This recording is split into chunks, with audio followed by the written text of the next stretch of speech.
Anthony Morel, bonjour Anthony. Bonjour Jean-Jacques. C'était hier soir la remise des prix de ces trophées PME Bougeons-nous. 6e édition, il y en aura une 7e et d'autres encore, parce que chaque année nous découvrons des entreprises formidables. Mais vraiment, il y a vraiment un tissu d'entreprises en France, innovantes, des jeunes qui se battent, il y a une créativité dans ce pays. Il y a aucun politique ne soupçonne ça. Non, c'est exactement ça. Ouais. Et c'est vraiment extrêmement spectaculaire et impressionnant d'être là-bas et de voir à quel point il y a de l'inventivité. Voilà. Alors, moi, il a fait un petit tour au cocktail, Anthony Morel, non?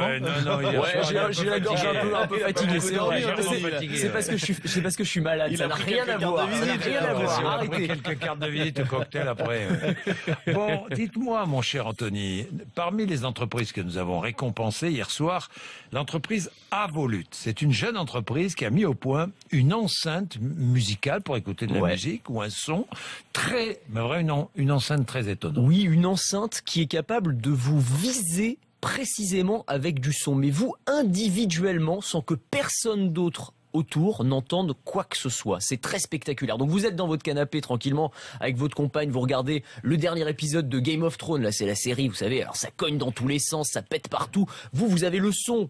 Vous le prenez, vous avez l'impression qu'il vient de partout, et la personne qui est assise à côté de vous sur le canapé, à 10 cm de vous, n'entend absolument rien. Elle lit un livre tranquillement, elle entend. Et ben on va faire le test parce que je suis venu avec le créateur de l'entreprise, donc on va tester l'enceinte, on peut mettre un petit morceau de musique. Tu es une femme. Tout à fait. Bonjour. Merci. Alors vous avez la machine là, c'est quoi? Voici effectivement l'enceinte. Oui. Alors elle fait 1 cm d'épaisseur, mais là on l'a protégée pour résister à la pluie. Et effectivement on peut diffuser du son. Donc si je suis en face du micro, on entend. Et si je me décale, en fait. Alors là, si on explique, là en gros, l'enceinte est en face Jean-Jacques, donc Jean-Jacques, vous entendez bien? Moi j'entends parfaitement. Là, moi j'entends rien. Là le son va vers Mathieu. Ah oui. Et moi j'entends toujours rien. Ah oui. Et là l'enceinte est dirigée vers moi j'entends très bien. Et là Jean-Jacques et Mathieu n'entendent plus. Donc on tourne l'enceinte comme on veut, quoi. On bouge l'enceinte pour ne pas inonder de son tout l'appartement, toute la maison et même tous les voisins. C'est exactement ça. Est-ce que ça permet d'éviter d'ennuyer ses voisins?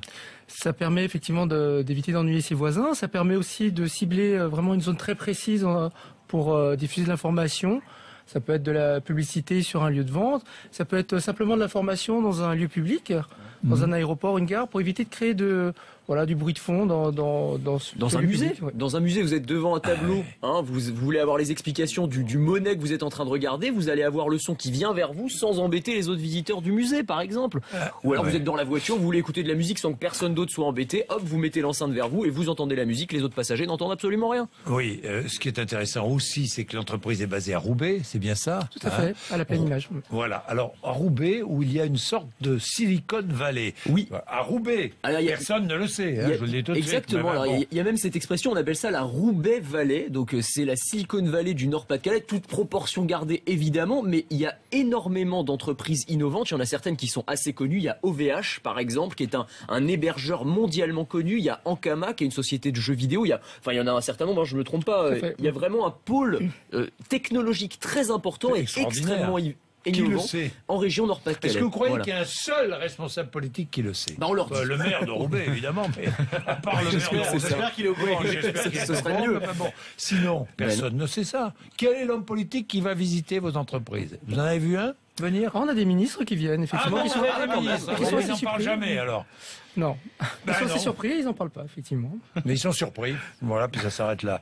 Bon, un autre coup de cœur parmi les lauréats, c'est Holychrome. C'est une start-up bordelaise qui a mis au point, et on l'a récompensé hier aussi, une peinture capable de changer de couleur selon les conditions de température ou de pression. Oui, ils ont mis ça, alors on appelle ça des pigments piézochrome et thermochrome. C'est des pigments qui vont changer de couleur. Alors vous allez me dire à quoi ça sert une peinture qui change de couleur selon la température, la luminosité ou la pression. C'est la maison va changer de couleur s'il se met à pleuvoir, c'est pas forcément très pratique. Non, ça va être intéressant dans l'industrie. Imaginez par exemple un avion qui, lorsqu'il atterrit, va à certains endroits changer de couleur là où il y a eu un choc. une aile par exemple qui a pris un petit choc, eh bien elle va prendre une teinte bleutée.